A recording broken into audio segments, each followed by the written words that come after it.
The Flash number 27, Joshua Williamson writing, and Paul Pelletier and Howard Porter both on art. Mm-hmm. So, this was the conclusion to this arc. Flash, of course, has his negative Speed Force powers, which seems to be having a bit of a Jekyll and Hyde effect on him itself. Like, he seems like Yeah. I feel like this is going to be like a slow kind of red kryptonite thing where it's not always in effect, but whenever he loses his temper, it's going to like kick in and it'll like put him into red kryptonite mode. Yeah, because, not to jump ahead, but where the issue leaves him at, it's kind of not that that Williamson's being preachy, but it's kind of like this is what negativity gets you, right? Yeah, that's So, sometimes doing the right thing isn't enough. Like you need to mean it too. So, I like that, but I love Williamson's Thawne. Like it's not. he's up there with John's, like his Zoom. Just not as creepy as John's Zoom, of Hunter Zolomon, Yeah, but I feel is up there as a good villain for Barry. I will say. I mean, I like what this issue did for the most part. I do think it's a little bit sloppy. Like, there's a couple of things I feel like just happen a little bit. I don't know, like, I don't know if I feel like Iris blasting Thawne with the big giant gun was necessarily earned at that moment, the kind of thing. Like, there's just a few things like that I didn't quite feel exactly right. See, she doesn't know that he can come back. Like, Oh so yeah, he's not gone for good. He'll be back. yeah, yeah, yeah. I'm not even worried about As far that. as Iris is concerned, she just straight up murdered that dude. hmm It's kind of my favorite Simpsons line of all time is from Treehouse of Horror 1, where Flanders is a zombie, and he says something to Homer, and Homer blasts him with the shotgun. Bart's like, "You killed Zombie Flanders," and Homer's like, "He was a zombie?" Like, Yeah, I see what you mean. Like, it's kind of weird that she made that choice. yeah, It's like, I mean, as much as he's yeah, been threatened, as dangerous as he is, yeah, it just didn't feel earned that she would outright try and mhm, kill him like that. Your make is going right, that. So, but like, I liked what it did here. I like, it really again hit home that Thawne's obsessed with him. mhm, It hit home all these different things. I like that Iris is pissed about not knowing, and she's got all these weird new emotions. Like, it feels like it's actually hit her now that we just saw yeah, this weird future where we had these evil kids. Like, is that all real? Is that going to happen? Like, Barry, what's going on? And I did like the moment when they're at the hospital with new Wally towards the end of the issue, and she's like, "Is there anything else you've lied about?" And we just see that quick flash of pardon the word, use of the word flash, like of him and like old Wally, and it's like, he knows there's like history's been erased, and they actually had a more of a yeah. relationship before this. Um, but he's keeping that because I mean that's a lot to. So Yeah, there's nothing that he can do that's like if a what's the word I'm looking for? If a presumptive future where they have evil twins is gonna wreck her, imagine a whole past where she had a different nephew. yeah, yeah, exactly. Yeah. So it's a whole thing. But I liked a lot of what it did though. Like, the overall themes of what it's hitting at and like sort of where it leaves Barry, I do like. I like the obsession with Thawne and the idea that we're reading from his like kind of journal at the start and the end. Yeah.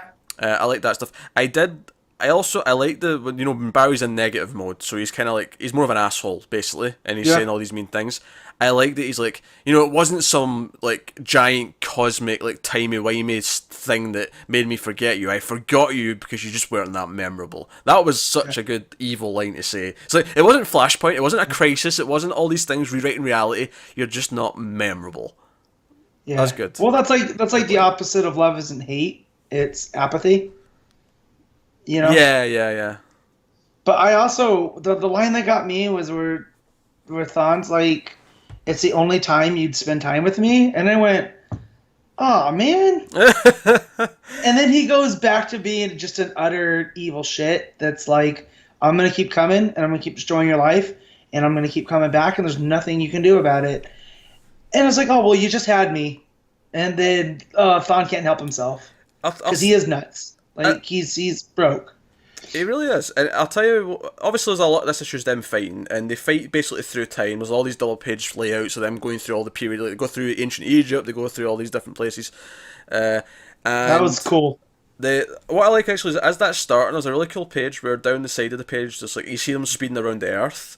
Yeah. But the Earth panels really reminded me of Crisis on Infinite Earths for some reason, and I don't know if that was an intentional little thing. I would guarantee that it is. It has to Yeah. be. But no, that was all fun stuff. If I'm going to make other critiques though, I do think the art is really hit and miss. Yeah. There's some pages that I think look really rough. Iris's face, but just after the double page layout of them going through all the different like places and I think time periods. Maybe they're not actually moving through time, but I think they are. No, they are, because They if are. you look, and I'm going to break this down real quick, they're in caveman times. Oh I'm yeah, pretty actually, sure- yeah. There's cavemen at the bottom of the screen. Yeah, the screen. Oh, as a screen because it's an iPad, but you know what I mean. Yeah, Page. yeah. At the bottom of the page, because I'm pretty sure one of those is Vandal Savage. And then you have the Hawks. If you look in the Egypt one, Ah, yeah, you're right. There's Hawks They're- in there. they're flying. And then you have Etrigan in Shining Knight in the third one at the castles. The Haunted Tank in, was it Sergeant Rock? In Yeah. all of them. Then you've got the two Wallies and presumably close Yup. to present day. And then it looks like the Tornado Twins in the future. it's a Very purple well tornado. spotted. You really read into this page a lot more than I did. Oh, I love, so we fair all know play. this. I love the history of the DCU. So anytime there's a page like this, Yeah, like that's fair. what got me was Etrigan up on the parapet, and I was like, oh, what else is here?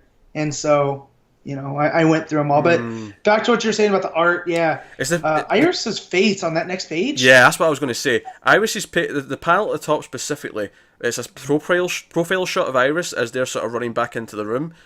I do not know. She looks like a blow-up doll.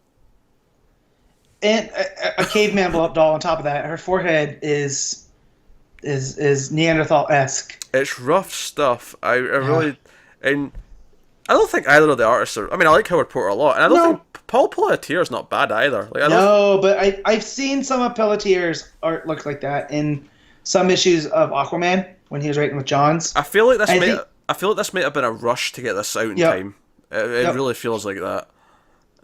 So the art, unfortunately, in this one's quite sketchy, which is unfortunate.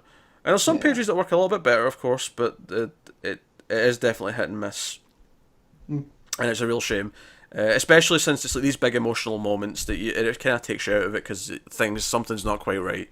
So that's a shame. Yeah. Also, So yeah. Go ahead. subtle touch I really liked is when Iris is like, Barry, take me home, and she's like pissed at him and she's kind of scared at him, and they speed out of the room, but it basically leaves and you see like just this destroyed Flash museum empty behind him for a couple of panels at the end, and I really like that. It's kind of like, look at the damage that this has caused, even if it's not all necessarily Barry's fault. Just the idea that this ordeal has left his life in these ruins, and it's this literal legacy. this is a sort of literal representation, and you don't really get literal representations, but you know what I mean. It's a representation of what his life is like right now. It's just in complete chaos. It's tarnished. It's trashed. It's just good stuff in terms of the idea behind it's good, even if the art's a little bit sketchy. Yeah, and see, and the fact that he kind of went to Thawne's level, and tapped into that negative speed force, has kind of left his life in shambles, and that's where I meant at the end that Barry's usually the positive, sunny guy, and always is looking, if he doesn't like you, he'll be a smartass to you like he is to Green Arrow, But other than that, he's still a basic good guy, and here he tapped into that, and it's kind of cost him his relationships with Wally and with Iris now. And that last page is just him kind of crumpled over at his desk in despair. And it was a nice emotional hit there. So solid ideas, some good character stuff going on. A couple of things felt rushed and unearned, mainly with Iris, and the art was kind of sketchy. So all in all, it's kind of a weird mixed bag of an issue, even if overall I like kind of what it's doing. So, unfortunate.